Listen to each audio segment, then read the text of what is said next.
Assalamualaikum warahmatullahi wabarakatuh. Perkenalkan, nama saya Alda Elsa Paradila dengan NIM terakhir 044. Di sini saya akan mempresentasikan HRN atau Highest Ratio Next guna memenuhi tugas mata kuliah sistem operasi oleh dosen pengampu Bapak Agus Prihanto. Dalam kesempatan kali ini, pembahasan yang akan saya bahas dalam presentasi kali ini yaitu yang pertama, pengertian dan sifat HRN, yang kedua, kelebihan dan kelemahan HRN, yang ketiga, proses schedule HRN, yang keempat, contoh kasus HRN, dan yang terakhir, implementasi HRN dalam kehidupan sehari-hari. Pengertian dan sifat HRN atau Highest Ratio Next. Strategi penjadwalan dengan prioritas proses tidak hanya merupakan fungsi waktu layanan, tetapi juga jumlah waktu tunggu proses. Algoritma ini adalah pengembangan dari SJF non-primitive yang merupakan penjadwalan berprioritas dinamis, penjadwalan untuk mengoreksi kelemahan SJF, dan juga adalah strategi penjadwalan dengan prioritas proses tidak hanya merupakan fungsi waktu layanan, tetapi juga jumlah waktu tunggu proses. Begitu proses mendapat jatah pemroses, proses berjalan sampai selesai. Karena waktu layanan muncul sebagai pembagi, maka job lebih pendek berprioritas lebih baik. Karena waktu tunggu sebagai pembilang, maka proses yang telah menunggu lebih lama juga mempunyai kesempatan yang lebih bagus. Rumus HRN atau Highest Ratio Next yaitu prioritas sama dengan waktu tunggu ditambah waktu layanan dibagi waktu layanan. Karena waktu layanan muncul sebagai pembagi, maka job lebih pendek berprioritas lebih baik. Karena waktu tunggu sebagai pembilang, maka proses yang telah menunggu lebih lama juga mempunyai kesempatan yang lebih baik. Disebut HRN karena waktu tunggu ditambah waktu layanan adalah waktu tanggap, yang berarti waktu tanggap tertinggi yang harus dilayani terlebih dahulu. Sifat HRN yang pertama yaitu non-preemptive. Sifat ini adalah jika ada proses CPU yang telah dialokasikan untuk sebuah proses, maka tidak dapat diberhentikan sampai proses tersebut selesai. Yang kedua, prioritas dinamis merupakan mekanisme menanggapi perubahan lingkungan sistem operasi. Prioritas awal yang diberikan ke proses mungkin hanya berumus pendek, disesuaikan ke nilai yang lebih tepat sesuai dengan lingkungan. Kemudian ada kelebihan HRN dan kelemahan HRN. Kelebihan HRN atau Highest Ratio Next yang pertama adalah respon waktu yang cepat. Yang kedua, setiap proses akan mendapatkan layanan yang seimbang. Dan yang terakhir, tidak terjadi starvation karena proses yang memiliki prioritas dinamis. Kemudian kelemahan HRN atau Highest Ratio Next yaitu terjadi overheat akibat scheduler harus mengetahui atau memperkirakan service time proses-proses yang akan dieksekusi. Lebih banyak saluran dan alat yang tersedia untuk komunikasi dan kolaborasi.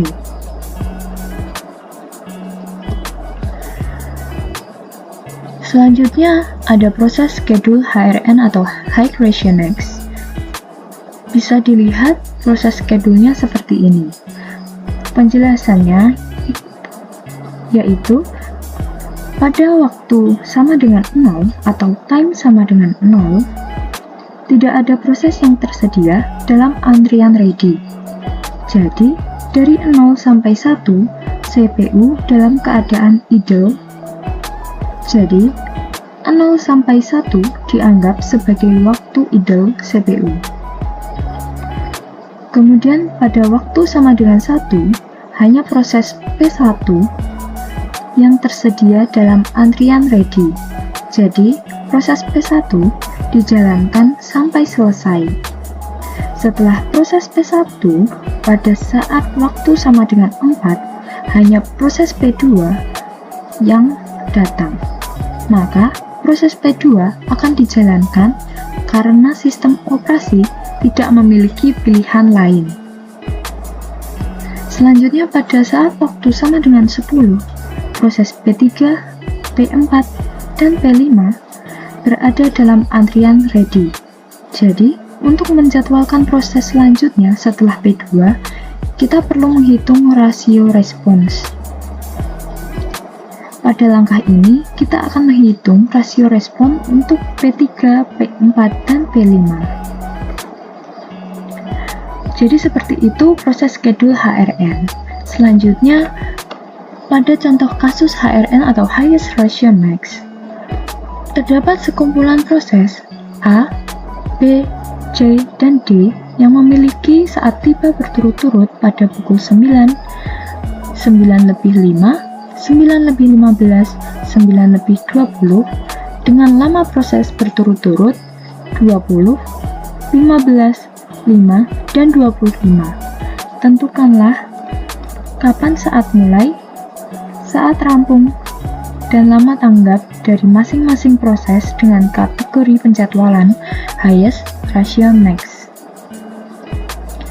Jawaban dari contoh kasus HRN yaitu seperti ini. Nanti saya akan menjelaskan bagaimana bisa mendapatkan jawaban dari contoh kasus tersebut. Selanjutnya yaitu penjelasan jawaban dari contoh kasus sebelumnya. Penyelesaian kasus ini dengan menggunakan tabel rasio penalti atau RP atau satu tabel untuk satu proses. Proses A dikerjakan terlebih dahulu karena lebih dahulu tiba dari proses lainnya, yaitu pukul 9. Yaitu proses A pada pukul 9 hingga pukul 9:20 menit. Setelah A selesai, proses B, C, dan D telah tiba. Maka perlu kita hitung rasio penalti untuk proses B, C, dan D. Proses A tidak memiliki rasio penalti atau sama dengan 0 karena pada saat tiba, proses A langsung dikerjakan oleh prosesor. Rasio penalti untuk proses B, C, dan D adalah sebagai berikut. Berdasarkan tabel tersebut, tiba selama sama dengan waktu sia-sia. Waktu sia-sia dihitung dari saat selesai proses A dikurangi dengan saat tiba masing-masing proses. Misalkan, proses C, waktu sia-sianya adalah pukul 9:20 dikurangi pukul 9:15 sama dengan 5. Dan proses B, waktu sia-sianya adalah pukul 9:20 dikurangi pukul 9:05 sama dengan 15. Rasio penalti sama dengan S ditambah T dibagi T, di mana S adalah lama tunggu atau antrian atau waktu sia-sia dan T adalah lama proses. Sehingga dari ketiga proses tersebut, proses C yang memiliki rasio penalti tertinggi, sehingga proses C yang dikerjakan setelah proses A.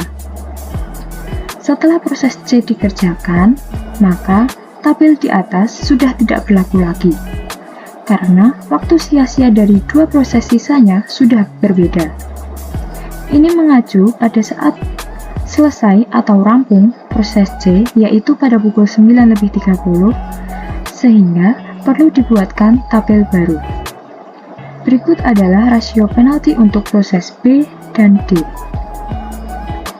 Berdasarkan tabel tersebut, tiba selama sama dengan waktu sia-sia. Waktu sia-sia dihitung dari saat selesai proses C dikurangi saat tiba masing-masing proses, atau proses B waktu sia-sianya adalah pada pukul 9.30 dikurangi pukul 9:05 sama dengan 25, dan proses D waktu sia-sianya adalah pada pukul 9:30 dikurangi pukul 9:20 sama dengan 10. Dari kedua proses tersebut, proses B yang memiliki rasio penalti tertinggi yaitu 2,7. Sehingga proses B yang dikerjakan setelah proses C. Setelah proses B dikerjakan atau pada pukul 9:30 hingga pukul 9:45, tinggal proses D yang belum diproses. Maka proses D bisa langsung masuk ke prosesor pada saat pukul 9:45 hingga pukul 10:05. Jadi seperti itu penjelasan dari jawaban contoh kasus HRN sebelumnya. Selanjutnya yang terakhir adalah implementasi HRN dalam kehidupan sehari-hari. Bisa dilihat pada tabel tersebut. Yang pertama ada tabel alur schedule yang belum terjadwalkan, terdapat proses cek kesehatan, penanganan korban kecelakaan, donor darah, orang tes DNA. Pada kasus tersebut diambil dari kasus di rumah sakit. Kemudian yang kedua ada alur schedule secara konsep. Dan yang terakhir ada tabel alur schedule yang sebenarnya terjadi. Di sini saya akan menjelaskan bagaimana alur-alur tersebut bisa terjadi. Tabel ini adalah gambaran implementasi high-phase rationex dalam kehidupan sehari-hari. Pada rumah sakit yang ada pada kehidupan sehari-hari. Proses ini yaitu jaga kesehatan atau cek kesehatan, penanganan korban kecelakaan, donor darah, dan orang tes DNA seperti yang di schedule yang belum terjadwalkan atau masih acak-acakan. Kemudian diurutkan secara konsep tadi donor darah dengan waktu tiba atau rival timenya atau waktunya 0. Kemudian penanganan kecelakaan waktu tibanya adalah 3. Penanganan cek kesehatan waktu tibanya adalah 4. Dan orang tes DNA waktu tibanya adalah 6. Dengan waktu lamanya sekian, kita tidak bisa menghitung seperti tadi, karena kita sudah menghitungnya tadi sebagai gambaran saja. Proses donor darah memiliki waktu tiba 0, yang artinya dia yang akan dieksekusi terlebih dahulu, karena waktu lebih banyak, tetapi dalam tiap kali datang ketika proses atau antrian berdasarkan rasio priority nyata di berbagai pertimbangan, maka penanganan korban kecelakaan yang akan didahulukan di antara ketiganya. Lalu, orang tes DNA dan cek kesehatan yang terakhir akan diproses. Semua akan dilayani dengan rasio priority yang sama. Akan tetapi, pada proses yang terakhir, menjelang terakhir, biasanya cek kesehatan ini yang terakhir. Cek kesehatan ini kemudian akan mendapatkan priority yang lebih. Jadi seakan-akan dia akan sudah menunggu yang paling terakhir, kok tidak dilayani begitu. Pernah dilayani oleh pihak rumah sakit, akan dilayani dengan cukup baik. Karena yaitu tadi, sudah menunggu cukup lama agar mereka merasa senang dan mendapatkan pelayanan yang baik dari rumah sakit meskipun mendapatkan antrian yang paling terakhir. Jadi bisa dikatakan orang yang memiliki waktu tiba terlebih dahulu akan